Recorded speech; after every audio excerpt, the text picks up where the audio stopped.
Hello दोस्तों। आप सबका स्वागत है मेरी एक और वीडियो में। आज मैं बात करने वाला हूँ MGT 7A फॉर्म के बारे में। MGT 7A फॉर्म के बारे में पूरा बैकग्राउंड बताऊंगा। क्या इसकी ड्यू डेट्स होती हैं, ठीक है, किसके ऊपर ये एप्लीकेबल होता है, ठीक है, क्या अटैचमेंट इसकी फॉर्म के साथ जाती हैं, इस फॉर्म को ऑनलाइन और ऑफलाइन कैसे फाइल कर सकते हैं। आपको पता होगा ये वाला फॉर्म जो है अभी इस साल से, जो फाइनेंशियल ईयर 24-25 से है, ये न्यू MC V3 पोर्टल पे फाइल होने लग गया। पहले ये V2 पोर्टल पे फाइल होता था। तो इस फॉर्म में काफी सारे चेंजेस आए हैं। उन चेंजेस के बारे में मैं आपको सारी डिटेल में बताऊंगा, कहाँ क्या क्या चेंजेस आए हैं। फोटोग्राफी वाला अपडेट आया है कि आपको एक फोटो अटैच करनी है आपकी ऑफिस की, तो उसके बारे में भी मैं आपको बताऊंगा किस तरीके से कहाँ है, ठीक है।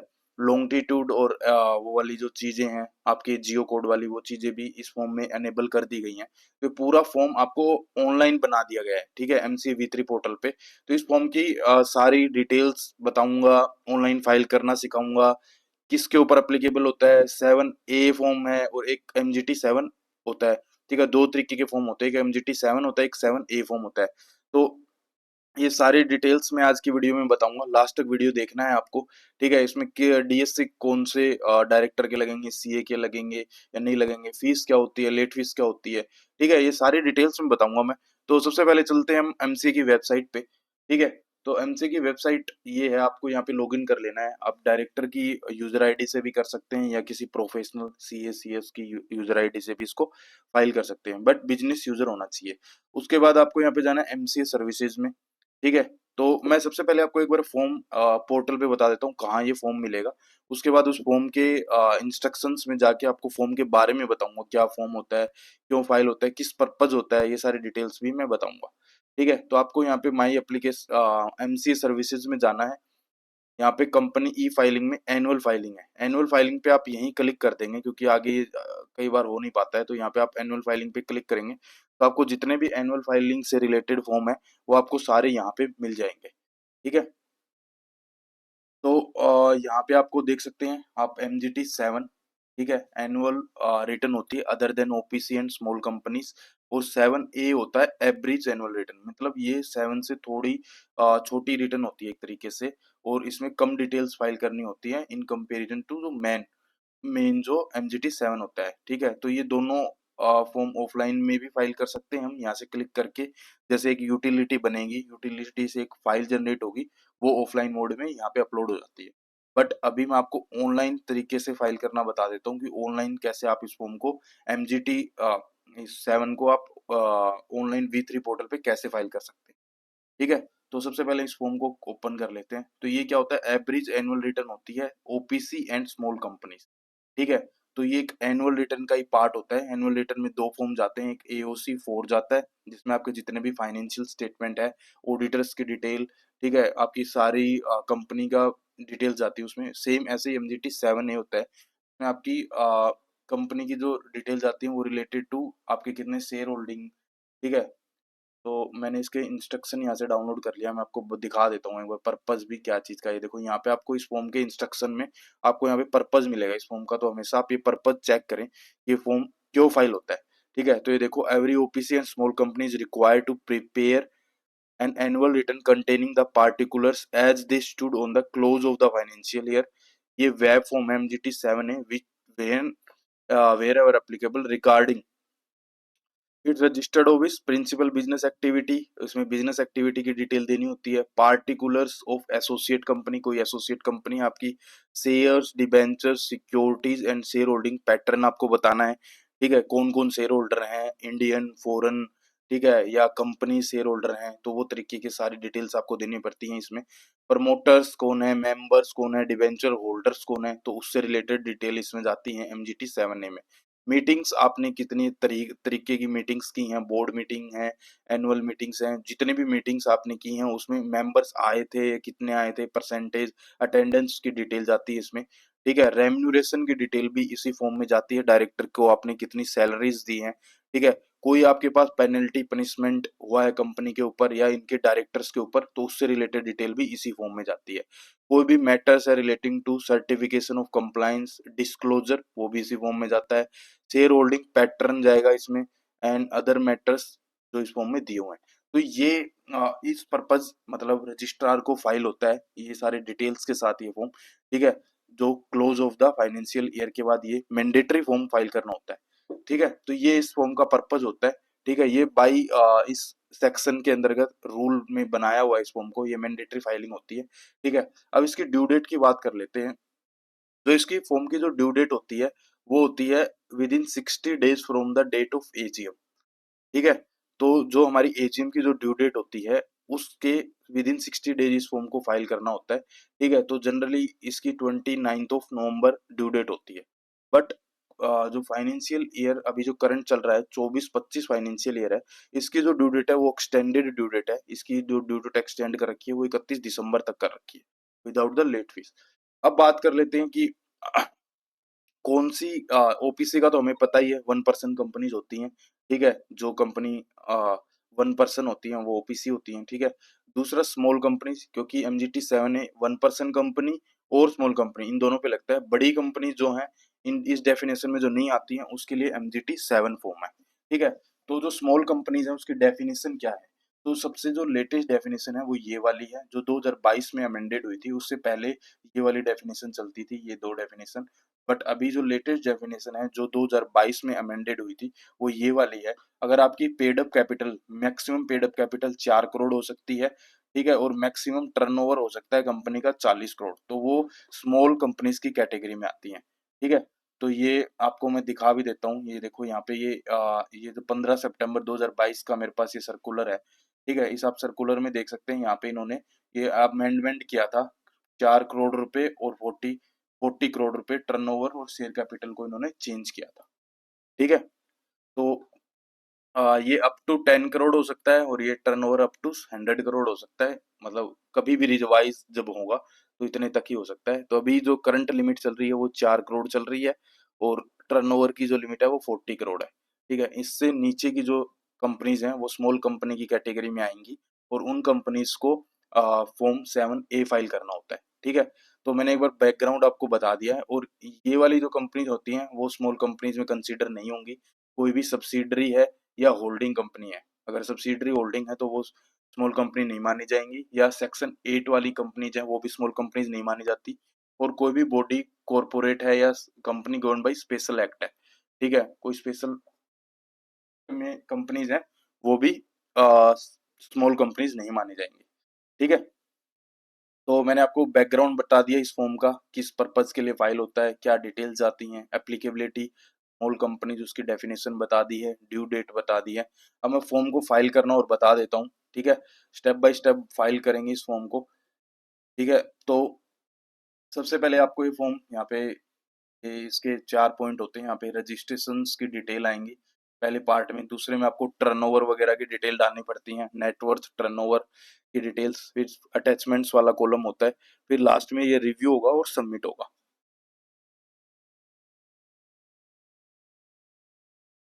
तो दोस्तों सबसे पहले आपको यहाँ पे registration and other details fill करनी है। ठीक है, यहाँ पे कंपनी का सिन नंबर आएगा।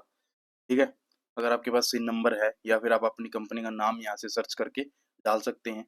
फिर आता है इसमें पहले जो फर्स्ट पॉइंट है रजिस्ट्रेशन डिटेल है। रजिस्ट्रेशन डिटेल्स के ये पॉइंट है 1 2 3। ठीक है, यहाँ से यहाँ तक, फिर फोर्थ, फिफ्थ, सिक्स्थ, फिर यहाँ तक सिक्स्थ पॉइंट तक ये रजिस्ट्रेशन के हैं। फिर ये प्रिंसिपल एक्टिविटी है। तो ऐसे पार्ट में है ये फॉर्म। ठीक है, तो इसको मैं आपको सारी टिप्स ट्रिक्स बताऊंगा कैसे इस फॉर्म में क्या कहाँ क्या क्या डाल सकते हैं। ठीक है, तो सबसे पहले फर्स्ट पॉइंट में तो आपको उस कंपनी का नेम डालना है। आप सर्च करके भी आप कंपनी का नेम यहाँ से सर्च करके भी डाल सकते हैं, ड्रॉप डाउन में आ जाएगा तो वैसे भी डाल सकते हैं सेलेक्ट करके। अदरवाइज आपके पास सिन नंबर है तो आप सिन नंबर से भी डाल सकते हैं। ठीक है, दूसरा आपको यहाँ पे फाइनेंशियल ईयर डालना है। जब से आप फर्स्ट टाइम फाइल कर रहे हैं तो जब आपकी कंपनी इनकॉर्पोरेट हुई थी उस डेट को लेके और ईयर एंड डाल सकते हैं। अदरवाइज आपको फाइनेंशियल ईयर डालना है, जैसे 1/4/24 से लेके मान लो 31/3/25 तक। ठीक है, अभी जो करंट में जो फाइल हो रहे हैं तो आप ऐसे ड्रॉप डाउन से यहाँ पे डेट सेलेक्ट कर सकते हैं 1 अप्रैल, और ईयर एंड डाल डाल सकते हैं फाइनेंशियल ईयर जो होता है। ठीक है, तो ये फाइनेंशियल ईयर के लिए फाइल होता है। तो आप ऐसे डालेंगे। फिर आता है ये टाइप ऑफ एनुअल फाइलिंग। तो ये दो ऑप्शन होते हैं, ओरिजिनल और रिवाइज का। तो ये फॉर्म हमेशा ओरिजिनल ही फाइल होता है। ठीक है, रिवाइज वाला फाइल नहीं होता है ये। इसका रीजन ये है कि रिवाइज वाला फॉर्म तब होता है फाइल जब मान लो आपने ये फॉर्म पहले फाइल किया है और आपने उस टाइम इसकी एजीएम नहीं हो रखी थी। इसमें एक ऑप्शन होता है, वो इंस्ट्रक्शन किट में भी दे रखा है, ठीक है? तो मैं आपको इंस्ट्रक्शन में भी दिखा देता हूँ यहाँ पे, ठीक है? यहाँ पे अगर आप जाएँगे इसमें सारा बताया हुआ होता है। ये देखिए यहाँ पे टाइप ऑफ एनुअल फाइलिंग, ठीक है? ये देखिए ये जो है ना एसआरएनओ फाइल्ड अर्लियर, अगर हमें रिवाइज़ वाले पे क्लिक करूँगा, तो हमें यहाँ पे एसआरएन देना होता है जो ने ऑलरेडी फॉर्म फाइल कर रखा है, और वो फॉर्म तभी फाइल होता है जब हमने एजीएम से पहले कर रखा होता है। तो ये मतलब वैसे ऐसा नहीं है कि आप एक बार इस फॉर्म को ओरिजिनली फाइल कर दें और फिर कोई चेंजेस करने के लिए आप इसको रिवाइज कर सकते हैं, तो ऐसा नहीं होता है। ये सिर्फ एजीएम के केस में होता है। अगर आपने एजीएम नहीं कर रखी थी और फिर भी आपने ये वाला फॉर्म फाइल कर दिया था, तो उसका मैं दिखा देता हूँ। यहाँ पे एक पॉइंट होता है यहाँ पे नीचे, एजीएम का पॉइंट होता है, उसमें लिखा हुआ होता है यहाँ पे कि यहाँ पे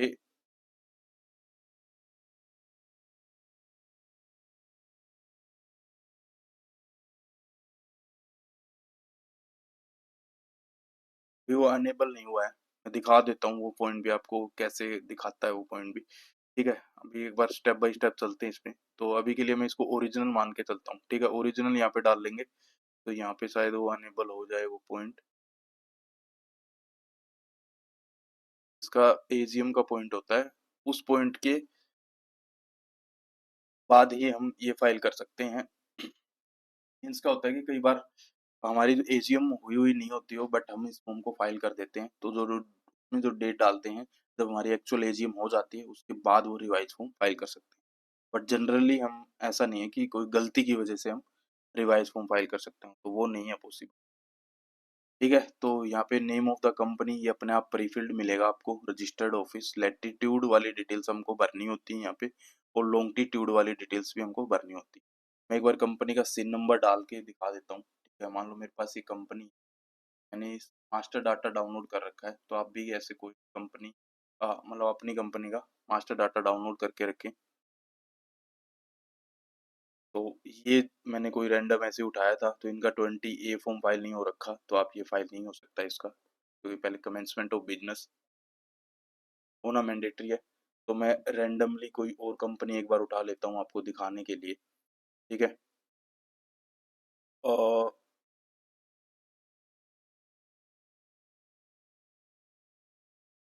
ठीक है, जस्ट सपोज हमने ये वाली कंपनी एक बार के लिए एग्जांपल के लिए उठाई है, मैंने ये वाली कंपनी, तो यहाँ पे आप देख सकते हैं ये वाली डिटेल अपने आप फिल हो जाती हैं। एज ऑन फाइलिंग डेट मतलब आज के दिन एड्रेस, और नेम क्या है कंपनी का, और as of the financial year end date, ठीक है? तो ये आपको बताना है कि कोई चेंजेज हुए हैं तो आप ये वाला को एडिट कर सकते हैं, कोई आपका एड्रेस चेंज हुआ है, ठीक है? और मतलब आपका नेम में कोई चेंजेज हुआ है तो। फिर दूसरा आपको बताना है यहाँ पे लैटिट्यूड और लॉन्गिट्यूड की डिटेल। तो ये डिटेल आपको कहाँ से मिल सकती हैं? तो ये डिटेल का एक आसान तरीका ये है कि आप कहीं भी मान लो आप काम कर रहे हैं, तो आप गूगल मैप ओपन करेंगे, मतलब जो कंपनी का एड्रेस है उस पे बैठ के आप गूगल मैप को लॉगिन कर सकते हैं, ठीक है? इस पे आपको यहाँ पे करंट लोकेशन का दिखाएगा आपको, ठीक है? तो उस पे करंट लोकेशन पे आप जब यहाँ पे क्लिक करेंगे, तो आपकी वो करंट लोकेशन ले लेगा, तो आपको यहाँ पे अलाउ करेंगे, तो वो आपकी करंट लोकेशन ले लेगा, ठीक है? करंट लोकेशन पे जब आप क्लिक करेंगे, मान लो ये वाली करंट लोकेशन है, ठीक है? तो यहाँ पे ये जो नंबर होते हैं, ये होते हैं आपके लॉन्गिट्यूड और लैटिट्यूड, ठीक है? तो आपको ये वाले आप या तो व्हाट्सएप से लोकेशन शेयर करके गूगल मैप में ओपन कर सकते हैं, या आप जहाँ बैठे हुए हैं आप गूगल मैप में जाके यहाँ से ऐसे ये लोकेशन पे क्लिक करके ये आप डिटेल निकाल सकते हैं, या जैसे भी आप क्लिक करना चाहें, जो जहाँ का भी आप निकालना चाहें, ठीक है? कहीं का भी ऐसे क्लिक करके आप निकाल सकते हैं, जूम इन करके ये ऐसे निकल जाता है, ठीक है?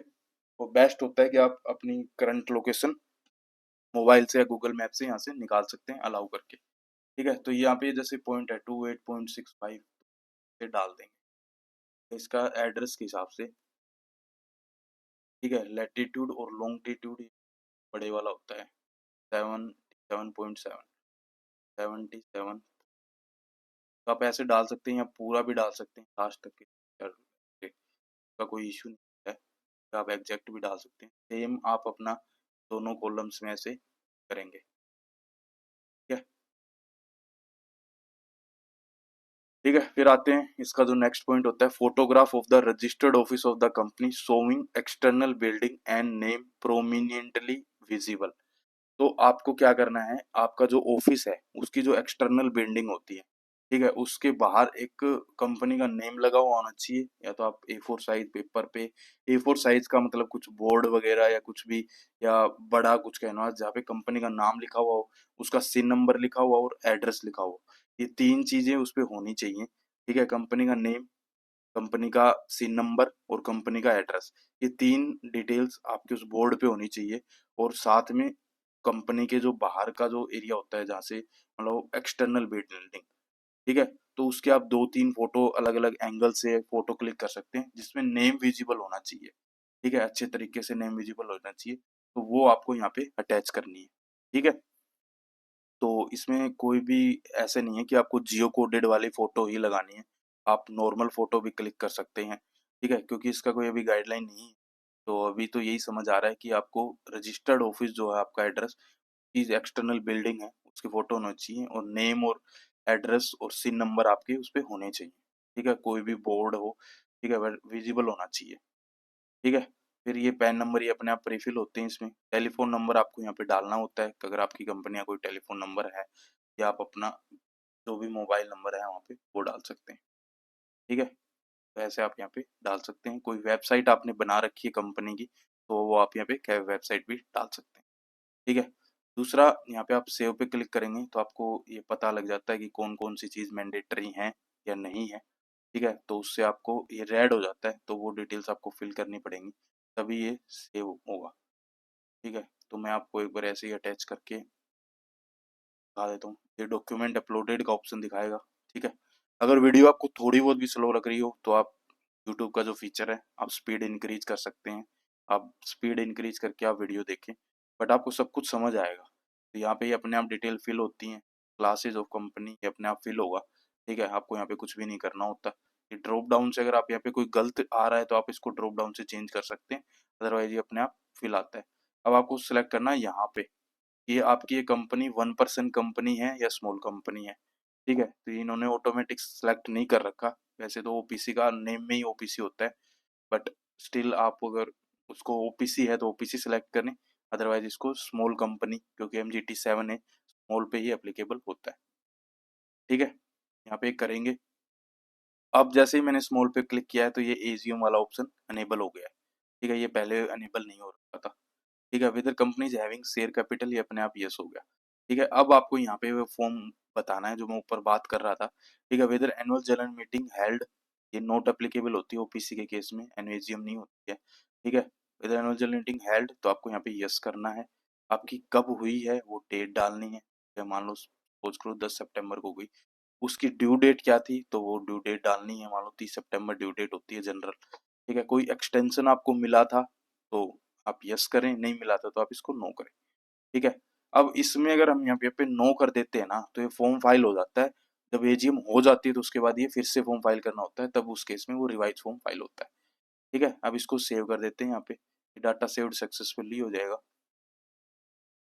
ठीक है, तो ये आगे की डिटेल्स ओपन हो जाती है। अब आते हैं principal business activity of the company, वो ऊपर का पार्ट हमने फिल कर दिया है, अब ये वाले में बताना है हमें number of business activity, means कि आपकी जो कंपनी का बिजनेस एक्टिविटी है वो क्या क्या है, आप कौन सा बिजनेस करते हैं, कितने परसेंटेज ऑफ टर्नओवर है। तो बिजनेस एक्टिविटी के कोड अगर आपको देखने हो तो इंस्ट्रक्शन में आपको एंड में इसके कोड मिल जाएंगे। मैं आपको कोड दिखा देता हूँ, ये देखिए, ये मेन एक्टिविटी ग्रुप कोड ए है। ठीक है, बिजनेस एक्टिविटी कोड ये 1 2 3 है। मान लो एग्रीकल्चर का काम है, माइनिंग का काम है, मैन्युफैक्चरिंग का काम है, इलेक्ट्रिसिटी, जो भी आपका जिसमें भी फोल्ड कर रहे हो आप, या अदर का भी ऑप्शन है। ठीक है, तो ये आप ऐसे सेलेक्ट कर सकते हैं यहाँ से। या जैसे यहाँ पे आपको पहले डालना पड़ेगा कि भी आपकी बिजनेस मेन बिजनेस एक्टिविटी कितनी, एक है तो एक डालें, दो है तो ये दो ओपन हो जाएगा। फिर परसेंटेज ऑफ टर्नओवर बताना पड़ेगा कि इस एक्टिविटी से कितना टर्नओवर है, सेकंड एक्टिविटी से कितना है। आप यहाँ पे 3 भी डाल सकते हैं। ठीक है, या आप पे एक डाल दे, एक तो मिनिमम डालना ही है। ठीक है, तो सपोज करें मान लो मैं बिजनेस एक्टिविटी एम डाल दी तो यहाँ पे प्रोफेशनल आ जाएगा, फिर इसके सब कोड आ जाएंगे। तो यहाँ पे आप देख सकते हैं, मान लो मैंने डाल दी यहाँ पे एम डाल ली तो एम टर्म के आगे के कोड आ गए, तो ये कोड सेलेक्ट करने हैं आपको कौन से वाले हैं। ठीक है, जैसे लीगल एंड अकाउंटिंग है तो मैं 69 सेलेक्ट कर दूंगा यहाँ। ठीक है, ये अपने आप फिल हो जाएगा। फिर यहाँ पे आपको टर्नओवर बताना है कितने परसेंट है इस एक्टिविटी का टर्नओवर। तो एक एक्टिविटी है तो 100% होगा। ठीक है, तो ये आपको ऐसे फिल करना है। सेम इस पे सेव पे क्लिक करेंगे तो आपको बता देगा क्या चीज़ मैंडेटरी है क्या नहीं है। ये ऊपर भी आया था तो वो सेव जैसे करते जाते हैं वो हटते जाते हैं। ठीक है, अब आता है particular of associate companies including joint venture not applicable for OPC. यहाँ पे आपको बताना है आप किसी भी कंपनी के जॉइंट वेंचर में हैं। ठीक है, या number of companies for which information, अगर कोई भी है तो आप यहाँ पे सिम एक डालेंगे तो ये नीचे आपको डिटेल्स डाउनलोड करनी पड़ेगी एक्सेल सीट, इसमें आपको डिटेल डालनी पड़ेगी कौन सी आपकी होल्डिंग सब्सिडरी की डिटेल है। ठीक है, ये यहाँ पे ऐसे नंबर सिन नंबर डालना पड़ेगा, अदर रजिस्ट्रेशन नंबर, नेम डालना पड़ेगा, एसोसिएट है या जॉइंट वेंचर है वो बताना पड़ेगा, परसेंटेज ऑफ शेयर है। ठीक है, तो ये काम इन्होंने इस बार किया है। इसको अगर हम जीरो कर देंगे तो ये डिटेल मांगेगा। ठीक है, तो सेव कर देंगे। ठीक है, तो ऐसे टेम्पलेट दे रखी हैं अभी। टेम्पलेट भी मैं यूज़ करना बताऊंगा कि आप कैसे, क्योंकि इसमें यहाँ पे टेम्पलेट में ये एरर दिखाता है तो ये एरर कैसे हटाना है आपको। मैक्रोज को डिसेबल करना है, वैसे तो यहाँ पे इंस्ट्रक्शन दे रखे हैं। आपको प्रॉपर्टीज में जाके यहाँ पे इसको अनलॉक कर देना है तो वो अनेबल कंटेंट का ऑप्शन आ जाएगा। तो सिंपल ऐसे होता है, उसी के बाद ये अनेबल हो पाती है लिस्ट। ठीक है, अब चलते हैं इसका share capital, debenture and other securities of the company. ये कंपनी की शेयर कैपिटल के बारे में बताना है कि किस टाइप की शेयर कैपिटल है। इक्विटी शेयर कैपिटल है, रेफरेंस शेयर कैपिटल है। ठीक है, और अनक्लासिफाइड शेयर कैपिटल है। ठीक है, फिर उनका ब्रेकअप बताना है। फिर सारे ABCD ये पॉइंट दे रखे हैं, नंबर ऑफ शेयर्स की डिटेल है, नीचे डिवेंचर्स की डिटेल है। तो यहाँ पे तो ये अपने आप सम आ जाएगा, नीचे कोई भी डिटेल फिल करेंगे हम। ठीक है, यहाँ से हम इसको करेंगे जैसे नंबर ऑफ क्लासेस। तो कंपनीज के डिफरेंट डिफरेंट क्लासेस होती हैं। ठीक है, शेयर्स की। तो ये इस टाइप के क्लासेस होती हैं शेयर्स के, आपने देखा हो तो। ऑर्डिनरी शेयर्स होते हैं, कुछ नॉन वोटिंग वाले होते हैं, कुछ रिडीमेबल होते हैं, कुछ मैनेजमेंट के शेयर होते हैं, अदर क्लास भी हो सकती है। जनरली ऑर्डिनरी शेयर्स ही होते हैं। तो ठीक है, एक क्लास होती है, फिर तो हम यहाँ पे एक डालेंगे। ठीक है, ये अपने आप सम होता है यहाँ पे, जैसे ही हमने एक डाला यहाँ पे ये अपने आप अनेबल हो गया। ठीक है, अदरवाइज अगर यहाँ पे हमने कुछ भी नहीं डाल रखा था मानो तो है तो ये हट जाता है, सिर्फ प्रेफरेंस से शुरू होती है। फिर यहाँ पे प्रेफरेंस का सम आएगा ये, तो यहाँ पे प्रेफरेंस की क्लास डालनी पड़ेगी, फिर ये यहाँ पे फिल होता है। तो ये ए जो पॉइंट है यहाँ पे सम आएगा, पहले इसकी यहाँ पे क्लास बतानी पड़ेगी। तो जैसे एक क्लास है, एक सर्च किया तो यहाँ पे क्लासेस आ गई। तो इसमें मान लो ऑर्डिनरी शेयर है, यहाँ पे आप ऑर्डिनरी डाल सकते हैं। ठीक है, ऐसे ही आप यहाँ पे मान लो इक्विटी डाल सकते हैं, जो भी आपने नाम रखा है शेयर का, जो मतलब क्लास ऑफ शेयर जो भी। ठीक है, और यहाँ से आप इसको सेलेक्ट करके इसको पूरे को यहाँ से डिलीट कर सकते हैं, डिलीट का कॉलम भी है। ठीक है, इसको यहाँ से सिलेक्ट करना पड़ता है। ठीक है, अब आते हैं आपके इक्विटी शेयर्स क्या हैं। Authorise capital, issued capital, subscribe capital, paid up capital. तो यहाँ पे आपको नंबर ऑफ शेयर्स डालने हैं जो भी आपकी ऑथराइज कैपिटल थी। ठीक है, उसमें से आपने कितनी इश्यूड की है, कितनी सब्सक्राइब हुई है और कितनी पेड अप कैपिटल है। तो फर्स्ट रो में तो नंबर ऑफ शेयर्स आएंगे, फिर उसकी नॉमिनल वैल्यू आएगी पर शेयर की, कितने का नॉमिनल शेयर है। ठीक है, तो यहाँ पे उसका टोटल हो जाएगा। ठीक है, सपोज करते हैं हमारे मान लो 1 लाख शेयर थे। ठीक है, और 10 रुपए का एक शेयर था, तो ये मान लो मेरी ऑथराइज शेयर कैपिटल थी। या तो 10 लाख रुपए हो गए, उसमें से मेरी इश्यूड शेयर है मान लो 1 लाख की मेरी इश्यूड शेयर कैपिटल है, तो 10,000 इंटू 10 1 लाख। सेम सब्सक्राइब्ड होती है, इश्यूड और सब्सक्राइब्ड और पेड अप ये सेम ही होती है मोस्टली। बाकी अलग अलग कंपनी टू कंपनी डिपेंड करता है, तो उस हिसाब से भी वो आप डाल सकते हैं। ठीक है, तो यहाँ पे ये दो का हमें मैनुअली डालना पड़ेगा। ठीक है, ये ऐसे डल गया। अब यहाँ पे मैंने जैसे ही डाली है तो ये अपने आप यहाँ पे सम होके आ गया। ठीक है, तो ये पूरा यहाँ से लेके ए पॉइंट यहाँ से लेके यहाँ तक है। ठीक है, उसके बाद बात करते हैं अभी बी का प्रेफरेंस शेयर। अब प्रेफरेंस शेयर अगर आपकी कंपनी में है तो ठीक है, अदरवाइज आप यहाँ पे जीरो कर दें। फिर जीरो करेंगे तो मतलब कोई भी डिटेल नहीं। ठीक है, अपने आप जीरो रहेगा, ऊपर वाला हमें कुछ नहीं डालना। फिर आते हैं अनक्लासिफाइड शेयर।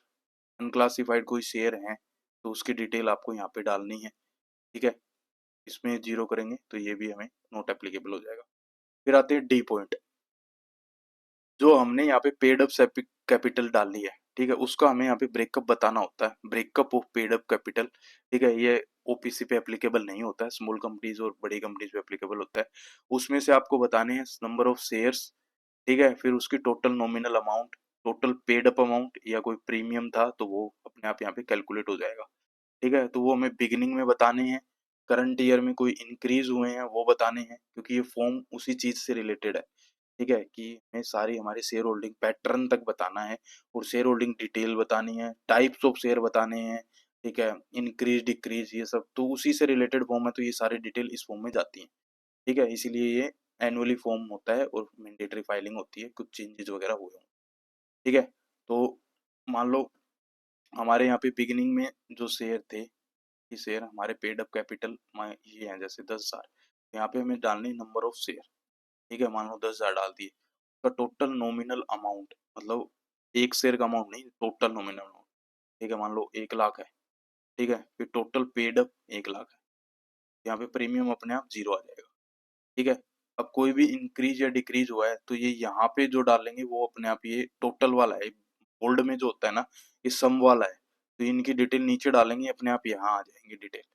ठीक है, इसको आपको पता कैसे लगाएंगे, जैसे अब वही डिटेल अगर मान लो मैं नीचे सेव पे क्लिक करूंगा तो वो रेड हो जाएंगी चीजें जो मैंडेटरी डिटेल है, जैसे सेव पे क्लिक किया तो देखो ये मैंडेटरी डिटेल्स है। ठीक है, अब मैं यहाँ डालूंगा तो ये अपने आप ऊपर आ जाएंगे। मान लो कोई भी राइट इशू किया है, मान लो मैंने 1,000 राइट इशू की है, तो ये अपने आप यहाँ पे फिल हो जाएंगे। ठीक है, फिर कोई भी बोनस इशू किया, मान लो मैंने 1,000 बोनस इशू कर दिए तो ये 2,000 हो जाएंगे। कोई भी प्राइवेट प्लेसमेंट किया, वहाँ सपोज करो 1,000 प्राइवेट प्लेसमेंट किया तो ये 3,000 हो जाएंगे। अगर ये डिटेल नहीं है आपके पास, कोई भी राइट इशू नहीं हुआ, तो इसको जीरो जीरो कर सकते हैं। ठीक है, और जीरो करना पड़ेगा क्योंकि ये मैंडेटरी कॉलम है, इसके बिना आपको सेव नहीं करने देगा। ठीक है, तो ये ऐसे हैं। सेम ई सोप आपने कोई इशू किए हैं तो, ठीक है, फिर कोई स्वीट इक्विटी शेयर आपने कोई अलॉट किए हैं, तो मतलब ड्यूरिंग द ईयर आपने कोई भी इस तरीके के शेयर्स किए हैं तो उनकी डिटेल यहाँ पे आएगी। कोई भी कन्वर्जन हुआ है प्रेफरेंस शेयर का, ठीक है, फिर कन्वर्जन ऑफ कोई डिवेंचर कन्वर्ट हुए हैं इक्विटी शेयर में, होते हैं कभी कुछ कई कई कंपनियों में, कोई अदर्स हैं तो आप यहाँ पे जीरो जीरो डाल दें, कुछ नहीं है तो। ठीक है, फिर करते हैं कोई भी आपने डिक्रीज किए हैं। डिक्रीज कैसे होते हैं, मान लो कोई भी आपने शेयर बाई बैक किए हैं, तो मान लो मैंने किए हैं 5,000 शेयर बाई बैक किए हैं। ठीक है, तो यहाँ पे ये अपने आप डिक्रीज 5,000 हो जाएंगे, और ये अपने आप उसमें से लेस होके नीचे मेरे यहाँ पे आ जाएगा। ठीक है, फिर बैलेंस मैच नहीं हो रहा क्योंकि मेरा पेड अप से भी मैच होना चाहिए पर। ठीक है, अदरवाइज कोई शेयर फोरफिट किए हैं आपने तो वो यहाँ आ जाएंगे। ठीक है, रिडक्शन कोई भी शेयर कैपिटल हुई है, कोई अदर्स। ठीक है, अब ये जैसे at the end of year ये अपने आप आ गया। सेम डिटेल हमें प्रेफरेंस की डालनी पड़ती है, प्रेफरेंस बिगिनिंग में कितने थे। ठीक है, और कितने इंक्रीज डिक्रीज हुए हैं, तो हमारे में जीरो है तो आप डाल सकते हैं प्रेफरेंस शेयर की डिटेल अगर आपके पास है, आपकी बैलेंस शीट में है। अदरवाइज आप इसको जीरो जीरो करते हैं स्मॉल कंपनीज के केस में। मैं जस्ट आपको बता रहा हूँ, बाकी आप इस फॉर्म को आराम से detail step by step read करेंगे, आपको समझ आ जाएगा। खास है नहीं इस फॉर्म में, इजी फॉर्म है, बस इन्होंने इसको ऑनलाइन कर दिया है और उसमें फ़ायदा ही है क्योंकि काफ़ी कुछ चीज़ें इसमें ऑनलाइन सेव हो जाती हैं, और हम इसको अगर बाई चांस नेट डिस्कनेक्ट हो जाए या और तो हम उसको वहीं से वापस से रिस्टार्ट करके फाइल करना शुरू कर सकते हैं। अब आती है details of share debenture transfer since closure date of last financial year, और in the case of the first return any time since the incorporation of the company, not applicable for OPC. ठीक है, कोई आपके shares debentures हैं तो वो आपको यहाँ पे बताने होते हैं, तो नम नील करेंगे कोई भी ट्रांसफर नहीं हुआ है तो। हेलो, ट्रांसफर हुए हैं उसकी डिटेल्स यहाँ पे आती है। ठीक है, फिर आते हैं सेम हमने ऊपर share holder equity shares preference shares की डिटेल डाल दी, फिर आती है डिवेंचर्स। डिवेंचर में भी सेम होता है, कोई आपकी क्लासेस कितनी है, क्लासेस डालोगे तो ये नीचे की डिटेल्स ओपन हो जाती हैं, जैसे 1 डाली तो यहाँ पे डिटेल डालनी पड़ेंगी। अगर कोई क्लास नहीं है इसको जीरो करेंगे तो वो वाली डिटेल हट जाएंगी। फिर पार्शली कन्वर्टेबल्स की पूछ रहा है कि पार्शली कन्वर्टेबल कोई डिवेंचर है, इसमें जीरो करूंगा तो ये फुल्ली वाले ओपन हो जाएगी, फुल्ली है तो वो बता दो, वो भी नहीं है तो जीरो कर दो। फिर फोर्थ तीसरे पॉइंट में सभी में जीरो कर दिया, इतना ही था। फिर आता है फोर्थ, सिक्योरिटीज है कोई भी अदर देन शेयर्स और डिवेंचर के, तो वो आप यहाँ पे बतानी है। अगर आप यहाँ पे एक क्लास डालोगे तो ये नीचे की डिटेल्स आ जाएंगी, तो जीरो करोगे तो ये हट जाएंगी। ठीक है, सिंपल ये होता है। ठीक है, ये यहाँ पे एन ए डाल दें, ये रेड में आ रहा है मतलब 80 डेट। ठीक है, इसको सेव कर देंगे।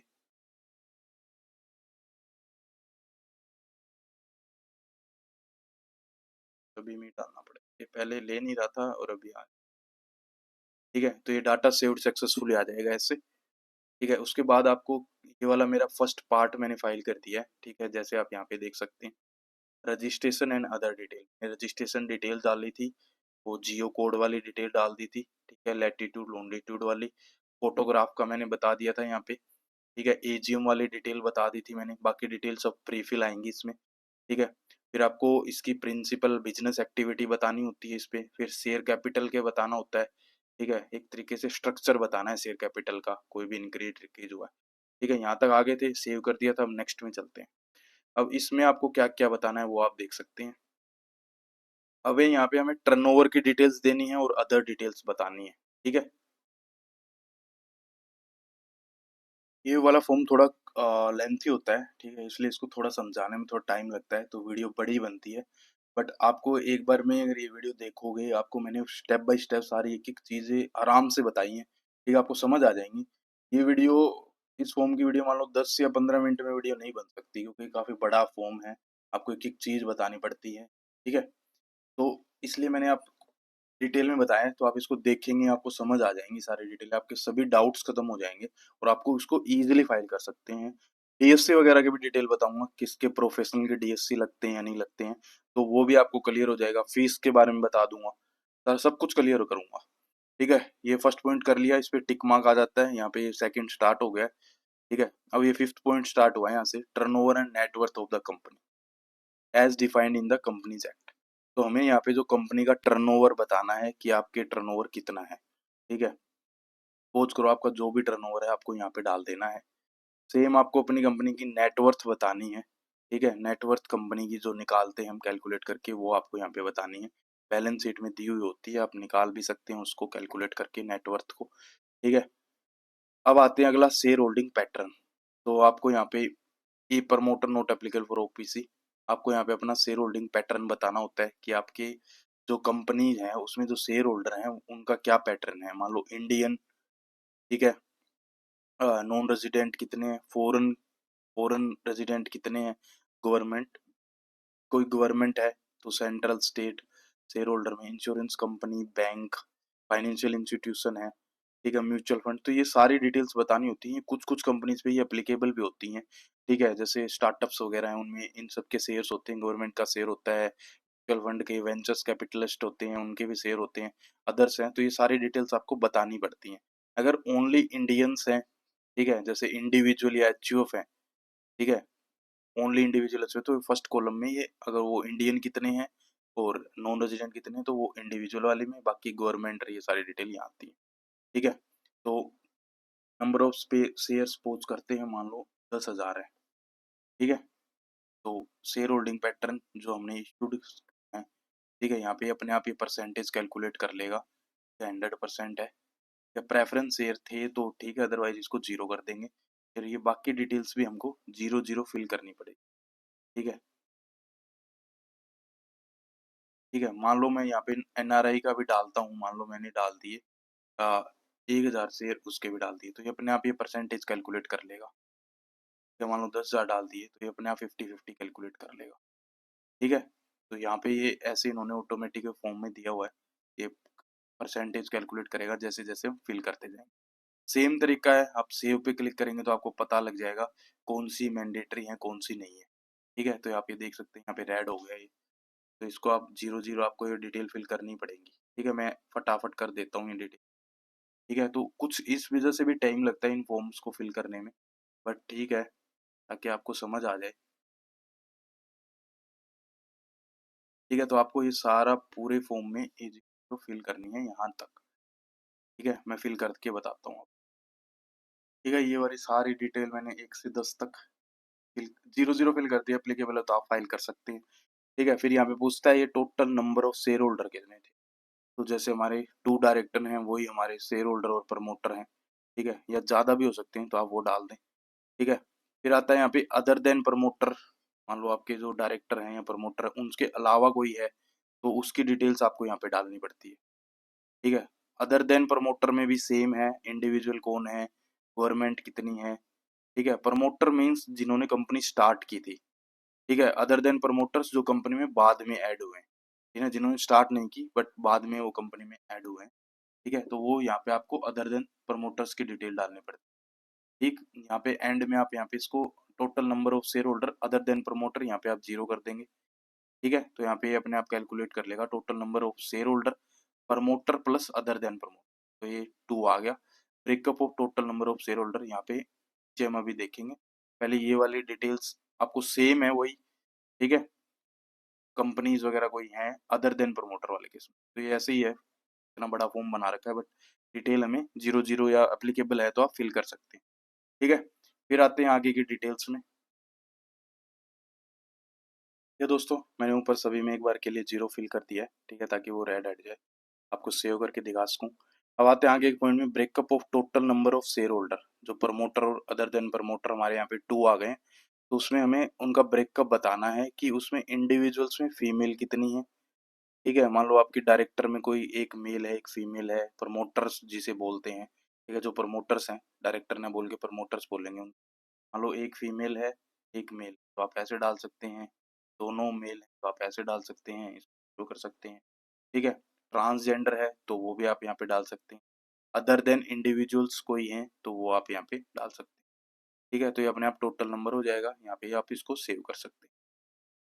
टेक्निकली ये देखो ऐसे आ जाता है कई बार, तो आप ऐसे तो आएगा कई बार, ठीक है, ये ऐसे सेव भी हो जाता है, बार ट्राई करेंगे, ठीक है। अब मेरा आता है अगला point 7th number, number of promoter member debenture holder, details of promoters member number, तो यहाँ पे मेरे को बताने हैं प्रमोटर्स मेरे स्टार्टिंग में एट ऑफ द बिगिनिंग कितने थे, मतलब मेरा जो ओपनिंग कितने थे, और एट द एंड ऑफ कितने हैं मेरे प्रमोटर, कोई चेंजेज हुए हैं क्या।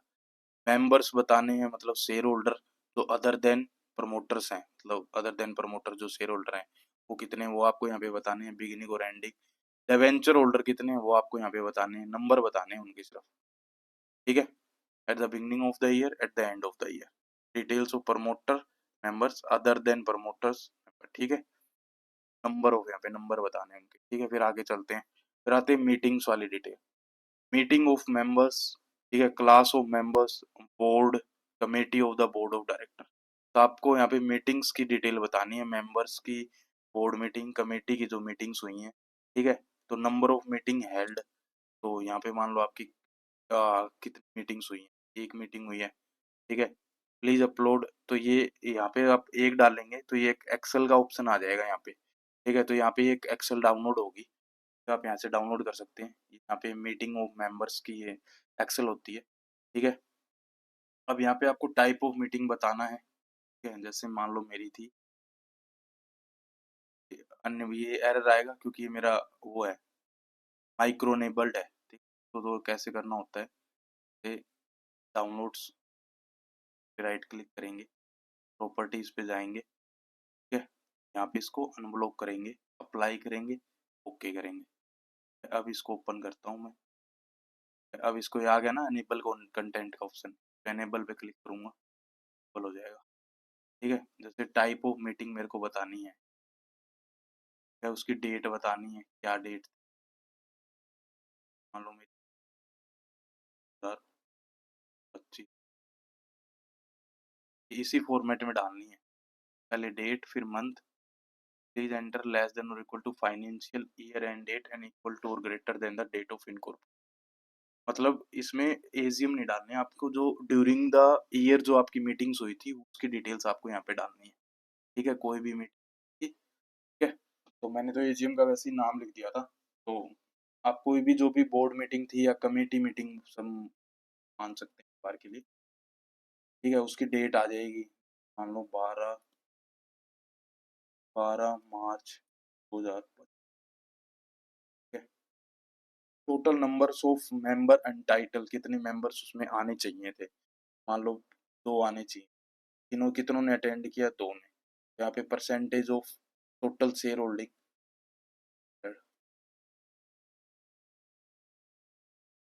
ठीक है। इस तरीके से मान लो इसको फिर हम सेव कर देंगे। सेव करके इसको यहाँ पे ऐसे अपलोड कर देंगे, अपलोड एक्सेल, ठीक है। यहाँ पे फाइल अपलोड सक्सेसफुली आ जाएगा, ये भी हट जाएगा, ठीक है।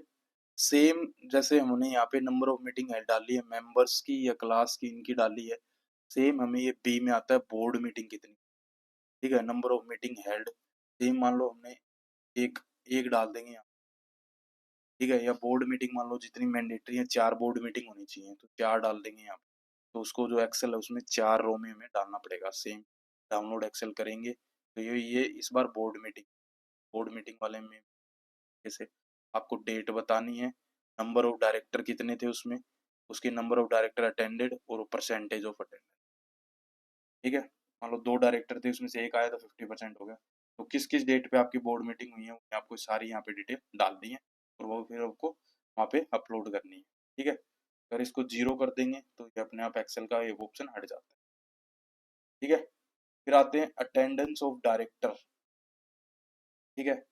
अब डायरेक्टर की अटेंडेंस बतानी है आपको यहाँ पे, ठीक है। बोर्ड मीटिंग जैसे बोर्ड मीटिंग आ गया, नंबर ऑफ, ठीक है।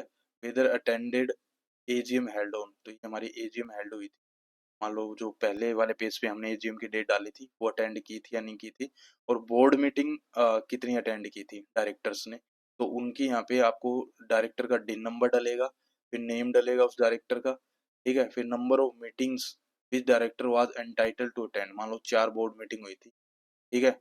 तो ये वाला हमारा इसी पॉइंट से बी वाले से मैच होना चाहिए, लिखा हुआ एंटर नंबर लेस देन और equal to the value entered in 8th के बी में, क्योंकि नंबर ऑफ मीटिंग हेल्ड हुई थी, ठीक है। नंबर ऑफ मीटिंग अटेंडेड यहाँ पे वो आ जाएगा, ये अटेंड कर ली अपने आप 100% आ जाएगा, और ये वाली मीटिंग हेल्ड की थी या नहीं की थी या नॉट एप्लीकेबल है वो आपको बताना है, जो आपने एजीएम जो हुई थी, ठीक है। तो यहाँ पे आपका डिन नंबर डल जाएगा, डिन से वो अपने आप यहाँ पे नेम अपने आप ऑटोमेटिक फिल हो जाएगा, ठीक है। तो यहाँ पे आपको अटेंडेंस का बताना है, डायरेक्टर्स का स्टेप बाय स्टेप, जितने भी डायरेक्टर्स हैं कंपनी में उनकी डिटेल आ जाएंगी, और फिर आपको यहाँ से ऐसे सेव कर देना है, ठीक है। जैसे 2 डायरेक्टर हैं तो 2 का रेड हो गया, तो हमें 2 डायरेक्टर की यहाँ पे डिटेल फिल करनी पड़ेगी, ठीक है। अब चलते हैं आगे, फिर आते हैं रेम्यूनरेशन ऑफ डायरेक्टर, वो डिटेल्स मैं फिल करूंगा ऑब्वियसली, तभी आपको ये नेक्स्ट हो पाएगा और आगे की डिटेल दिखा पाऊंगा। तो अभी के लिए एक बार मैं आपको आगे की डिटेल्स बता देता हूँ, फिर मैं पॉज करके वो डिटेल फिल करके, ताकि फटाफट वीडियो बने, ठीक है। फिर आता है रेम्यूनरेशन का पार्ट, रेम्यूनरेशन ऑफ डायरेक्टर। तो अगर आपने कोई भी रेम्यूनरेशन नहीं दी है तो आप यहाँ से डायरेक्ट नील पे क्लिक कर सकते हैं, ठीक है। और अदरवाइज आपको यहाँ पे डिटेल फिल करनी पड़ेंगी, नेम क्या था, डेजिग्नेशन, आई थिंक ये पहले सेव करने के बाद ही आगे की डिटेल फिल करने देगा, ठीक है। तो मैं एक बार वो डिटेल फिल करके फिर दिखाता हूँ आपको।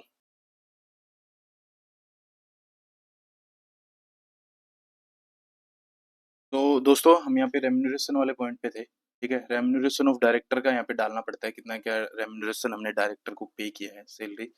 अगर आपका नील है, आपने कोई रेम्यूनरेशन पे नहीं की है, तो आप इसको नील कर सकते हैं, ठीक है। अदरवाइज आप इसको यहाँ पे अमाउंट डालेंगे, number of managing director, whole time director and और manager whose remuneration details to be enter. तो यहाँ पे मान लो आपने 2 किया तो यहाँ पे 2 की डिटेल आ जाएगी, उसका नेम आएगा डायरेक्टर का, ठीक है। उसकी डेजिग्नेशन आएगी, जैसे सपोज करो डायरेक्टर का नेम डाल दिया, यहाँ पे आपको उसकी डेजिग्नेशन बतानी है, ठीक है। मैनेजिंग डायरेक्टर है, होल टाइम डायरेक्टर है या मैनेजर है, ठीक है। मान लो मैनेजिंग डायरेक्टर है तो उसकी ग्रोस सैलरी यहाँ पे ऐसे सैलरी आपको डालनी पड़ेगी, ठीक है। सेम ऐसे आप दूसरे डायरेक्टर का है तो वो डाल दें, अदरवाइज आपको यहाँ पे नील करना है, तो ये हट जाएगा, ठीक है। फिर आते हैं आगे number of other director whose remuneration detail to be enter, तो ये अपने आप हमने जब नील कर दिया तो ये भी अपने आप हट गया, ठीक है। अदरवाइज आप सेम ऊपर वाले तरीके में यहाँ पे भी आप डिटेल डाल सकते हैं, अदर डायरेक्टर्स की अगर कोई भी डिटेल डालनी है तो यहाँ पे सिर्फ मैनेजिंग, होल टाइम और उनकी आएगी, और कोई अदर डायरेक्टर्स हैं उनकी डिटेल यहाँ पे बी पॉइंट में। फिर बात करते हैं matters related to certification of compliance and disclosure, whether the company has made compliance and disclosure in respect of applicable provision of the Companies Act 2013 during the year। तो जो companies के ऊपर जो भी कंप्लाइंस लगते हैं वो सभी उसने कंप्लीट किए हैं या नहीं, तो उसके रीज़न बताने हैं, ठीक है? अगर नो करेंगे तो आपको यहाँ पे रीज़न डालने पड़ेंगे, if know give the reason, okay?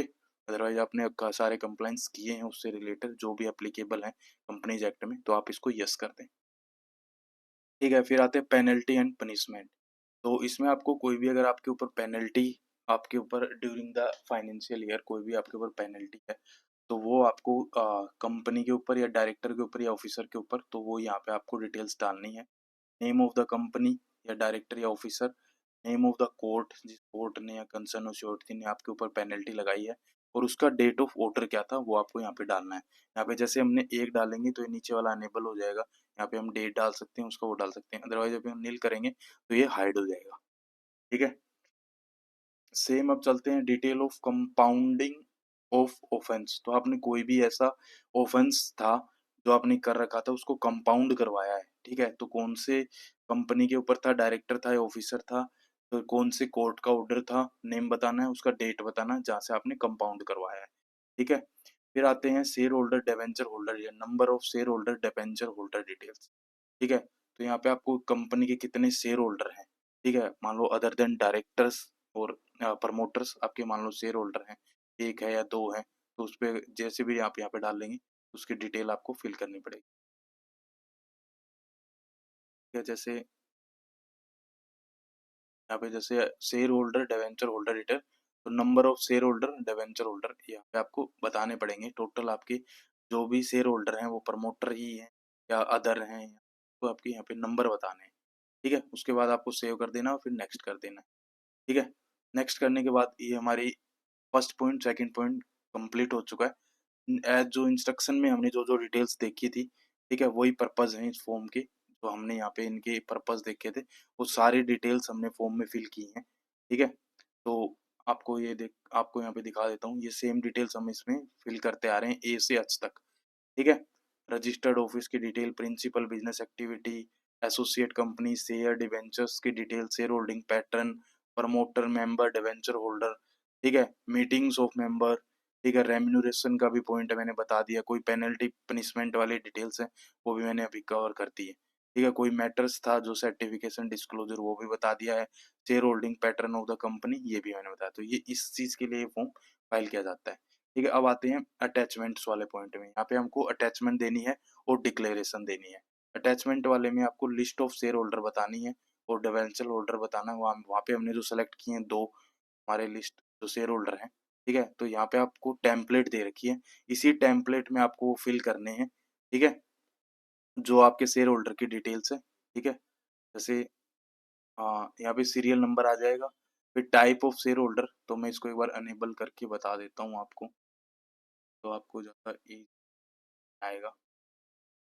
कि ये वाला था, तो आप प्रॉपर्टीज में जाएंगे, प्रॉपर्टीज में जाके इसको अनब्लॉक करेंगे, अप्लाई करेंगे, ठीक है? हम हमने डिटेल्स में डाला था ना, अब इसको अनेबल कंटेंट करेंगे, तो यहाँ पे सीरियल नंबर डालेंगे 1, टाइप ऑफ शेयर होल्डर या डिवेंचर होल्डर इंडिविजुअल है या एंटिटी है या गवर्नमेंट है, ठीक है? फिर कैटेगरी ऑफ शेयर होल्डर क्या है, प्रमोटर है या अदर देन प्रमोटर है, ठीक है? फिर डिटेल ऑफ शेयर होल्डर या डिवेंचर होल्डर इन नॉट एप्लीकेबल, ठीक है? फिर detail of shareholder, debenture holder ने name of the shareholder क्या था उसका, ठीक है? तो आप इसको यहाँ पे ऐसे नाम डाल देंगे, ठीक है? फिर टाइप ऑफ सिक्योरिटीज हेल्ड, यहाँ पे इसको टाइप डाल देंगे, रेफरेंस है। फिर क्लासेस ऑफ शेयर्स हेल्ड, ठीक है? तो क्लास मान लो equity, general share, folio number या कोई रेफरेंस नंबर है वो आप यहाँ पे डाल देंगे, ठीक है? नेशनैलिटी क्या है, या इंडिया डाल देंगे, क्या डाल देंगे, तो यहाँ पे सर्च जैसे करके आपको इंडिया पे क्लिक, ठीक है? फिर उसका जेंडर या मेल है फीमेल, ठीक है? टाइप ऑफ आइडेंटिफायर, मान लो इनकम टैक्स से मतलब उसकी डिटेल डालनी है ना हमें शेयर होल्डर की, तो उसकी मान लो कैसे आप उसको आइडेंटिफाई कर रहे हैं, मतलब पासपोर्ट नंबर से, इनकम टैक्स से, सिन से, अगर कंपनी है तो एलएलपी है, डिटेल अगर आपका कुछ भी है, तो इंडिविजुअल है तो इनकम टैक्स नंबर, तो उसका इनकम टैक्स नंबर यहाँ पे डाल देंगे, ठीक है? यहाँ पे ऐसे करके आप इसका टैक्स नंबर डाल देंगे, ठीक है? देन उसका ऑक्यूपेशन डाल देंगे, क्या चीज़ है, ठीक है? मान लो स्टूडेंट है या फिर एम्प्लॉई है या फिर गवर्नमेंट एम्प्लॉई है, कैसे जो भी की ऑक्यूपेशन है वो आपको यहाँ पे डालना है। उसके बाद आपको ऑक्यूपेशन के बाद आपको run number of security held, मान लो एक 10 शेयर हेल्ड करता है, ठीक है, नॉमिनल वैल्यू क्या है पर सिक्योरिटी 10 है, टोटल अमाउंट ये आप कैलकुलेट, ठीक है। तो इसको ऐसे मान लिया आपको सेव करना है, तो ये एरर दिखा देगा ये इनवैलिड पैन है, तो पैन नंबर आपको ये चेक करके फिर से डाल देना है, ठीक है। तो पैन मान लो पर डाल देते हैं,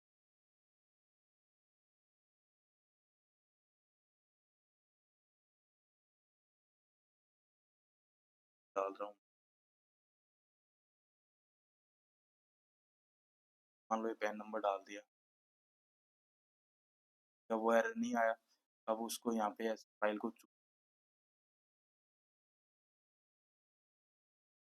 ठीक है, डॉक्यूमेंट अपलोडेड सक्सेसफुली, ठीक है।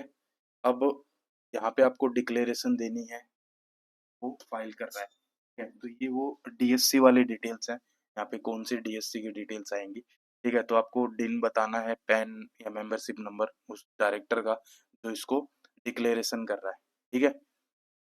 फिर यहाँ पे भी वही हमें बताना है कि I am authorise by the board of director, जो बोर्ड ऑफ डायरेक्टर कौन से रेजोल्यूशन नंबर बताना है उसका, बोर्ड रेजोल्यूशन नंबर, और उसकी डेट बतानी है, मान लो इस डेट में इस फॉर्म को भरने के लिए उसको ऑथराइज किया गया है, to be digitally sign by, यहाँ पे उसका जो डायरेक्टर है उसका डिन नंबर आएगा, ठीक है। और वो यहाँ पे ठीक है, डिन नंबर आएगा डायरेक्टर का जो भी इस फॉर्म को फाइल कर रहा है, और एक यहाँ पे आएगा, ठीक है, पैन डिन पैन नंबर जो इसकी डिक्लेरेशन कर रहा है रूल 94 में, ठीक है, जो इस फॉर्म को भरने के लिए ऑथराइज हुआ है, ठीक है। तो ये दो जगह दिखाएंगे, उसके बाद सेव होगा और इसको नेक्स्ट करना है, और उसके बाद सबमिट होगा, तो वो भी मैं आपको करके दिखा देता हूँ, ठीक है। तो दोस्तों यहाँ पे हमने डिक्लेरेशन में डायरेक्टर का डाल दिया और यहाँ पे भी डायरेक्टर का डाल दिया, ठीक है। इसको सेव करना है, ठीक है। सेव करने के बाद ये लास्ट रिव्यू एंड सबमिट वाले पे आ जाएगा, ठीक है। ये जो लास्ट वाला जो पॉइंट था रिव्यू एंड सबमिट पे, पूरा फॉर्म हमको ऐसे एक ही बारे में आप रिव्यू कर सकते हैं, ठीक है। स्टार्टिंग से लेके एंड तक में हमने कहाँ क्या क्या डिटेल्स फिल की हैं, ठीक है। उसके बाद आप इसको यहाँ पे ऐसे सबमिट कर सकते हैं, ठीक है।